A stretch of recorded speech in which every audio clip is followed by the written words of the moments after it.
কবরে যাও, মুনকার আর নেকির যখন আসবে চোখগুলো হবে নীল রঙের চোখ, ভয়ঙ্কর। কেমন চোখ ভাই? নীল রঙের ভয়ঙ্কর চোখ। আমি বলি একটা হাদিস, কোন একজন নবী আল্লাহকে বলেছিলেন যে আল্লাহ আমি মারা যাওয়া কোনো মানুষকে দেখতে চাই, সে কেমন আছে। এটা শোনেন ভালো করে হাদিসটা, মারা যাওয়া কোনো মানুষকে আমি দেখতে চাই, সে কেমন আছে। আল্লাহ পাক সেই নবীর আরজি কবুল করলেন, বললেন আচ্ছা ঠিক আছে দেখাচ্ছি। কবরের সামনে গিয়ে দাঁড়ালেন।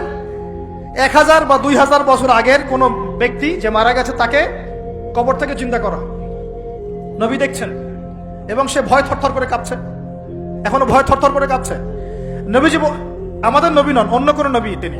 সেই নবী বলছেন যে তুমি ভয় কাঁপছো কেন?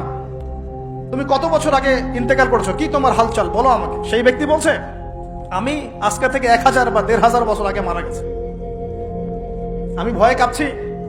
যখন আমি মারা যাচ্ছিলাম, মালাকুল মউত যে আকৃতি নিয়ে আমার সামনে এসেছিল, ওই আকৃতি আমি এখনো ভুলতে পারি না, তাই দেখে আমি থরথর করে কাঁপছি।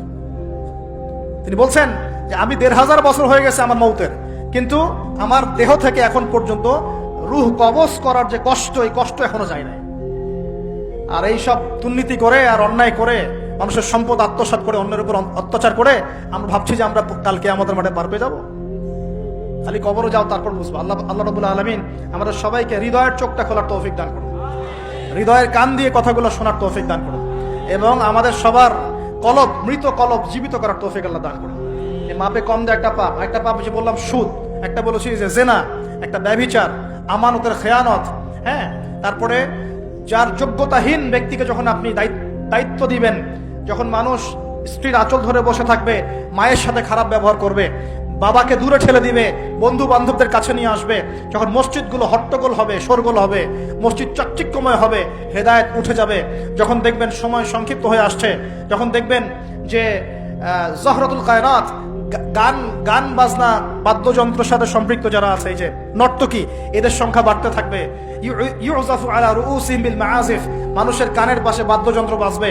মানুষ যখন এই যে মদকে হালাল মনে করবে, শুরিবাতিল খমর, মদ যখন মানুষ খাওয়া শুরু করবে, জেনাকে হালাল মনে করা শুরু করবে, হ্যাঁ, যখন মানুষ আত্মীয়তার সম্পর্ক নষ্ট করা শুরু করবে, এই যে যত রকম পাপ আপনি দেখছেন যা আমাদের এই সমাজগুলোতে চলছে, এগুলো যখন চলতে থাকবে, তখন আল্লাহর পক্ষ থেকে এই যে আসমানি গজব, জমিনের বালা, এই ভূমিকম্প বলেন, জালজালা, মহামারী, হ্যাঁ, আপোষের মারামারি, হত্যা, রাহাজানি, এই যে আপনার আর কি বলবো, আর কি আছে, এই যে আকৃতি বিকৃতি হওয়া, ভূমি ধসে যাওয়া, আসমানের গজব, মহাপ্লাবন, জলোচ্ছ্বাস, বন্যা ইত্যাদি, যে পাপগুলোতে আল্লাহ পাক বিভিন্ন জাতিকে ধ্বংস করেছেন, এই সমস্ত আযাব আল্লাহর পক্ষ থেকে একটা একটা করে আসতে হবে, একটা একটা করে।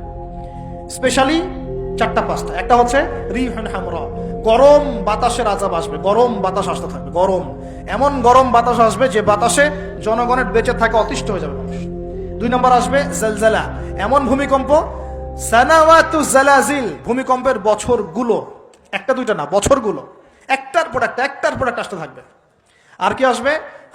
খসফন, মানে জমিন ভিতরে ধসে যাবে, নিচে নেমে যাবে। আর মাসখান, মানুষের আকৃতি পরিবর্তন হয়ে যাবে। আর কযফান, আকাশ থেকে পাথরের বৃষ্টি বর্ষণ করা হবে। এগুলো আসতে থাকবে। এছাড়া আমাদের হাতের কামাইগুলো তো আছেই। আল্লাহ রাব্বুল আলামিন আমাদের সবাইকে, স্পেশালি ঢাকা শহরের বাসিন্দা আমরা যারা আছি, আমরা যারা দিনী ভাই, আমাদেরকে সমস্ত পাপগুলো ছেড়ে দেওয়ার তৌফিক দান করুন। আল্লাহ পাক আমাদের সবাইকে শিরকের পাপ ছেড়ে দেওয়ার তৌফিক দান করুন, কুফরের পাপ ছেড়ে দেওয়ার তৌফিক দান করুন। এই অহংকার, সম্পদের অহংকার আল্লাহ পাক বন্ধ করার তৌফিক দান করুন। আল্লাহ পাক আমাদের সবাইকে দুর্নীতি বন্ধ করার তৌফিক দান করুন, ন্যায় প্রতিষ্ঠা করার তৌফিক দান করুন। আল্লাহ রাব্বুল আলামিন আমাদের সবাইকে, স্পেশালি যুবক যুবতী যারা আছে, সবাইকে জেনা ছেড়ে দেওয়ার তৌফিক দান করুন, পবিত্র চরিত্রকে পবিত্র রাখার তৌফিক দান করুন, এই পর্নোগ্রাফি থেকে দূরে থাকার তৌফিক দান করুন। আল্লাহ পাক এই যুব সমাজকে মাদক থেকে দূরে থাকার তৌফিক দান করুন। আমরা দোয়া করি যুব সমাজকে আল্লাহ পাক এই পতিতাবৃত্তি, ব্যভিচার থেকে বাঁচিয়ে রাখুন। পরিবারগুলোর মধ্যে আল্লাহ পাক শান্তি দান করুন। এই ব্যভিচার থেকে, বিশ্বাসহীনতা থেকে, আমানতহীনতা থেকে আল্লাহ পাক আমাদেরকে বাঁচিয়ে রাখুন। আল্লাহ পাক আমাদের শাসকবর্গকে হেদায়েত দান করুন। আল্লাহ পাক জনগণকেও হেদায়েত দান করুন। আল্লাহ রাব্বুল আলামিন আমাদের সবাইকে অপচয় বন্ধ করার তৌফিক দান করুন। সবাইকে নামাজি বানিয়ে দিন, সবাইকে কোরআনওয়ালা বানিয়ে দিন, সবাইকে হাদিস চর্চা করার তৌফিক দান করুন, রাসূলের সুন্নত মাফিক জীবন গড়ার তৌফিক দান করুন। সমস্ত পরিবারগুলোতে ইসলামী পর্দা কায়েম করার তৌফিক দান করুন, নামাজ প্রতিষ্ঠার তৌফিক দান করুন। পরিবারগুলোর মধ্যে হালাল রিজিকের ব্যবস্থা আল্লাহ করে দিন। এবং সর্বোপরি আসন্ন রমজান যেটা আসছে, এই রমজানে আমরা যেন আমাদের গুনাহগুলোকে মাফ করিয়ে নিতে পারি। আল্লাহ পাক সেই তৌফিক আমাদের সবাইকে এনায়েত করুন, বলি আমিন।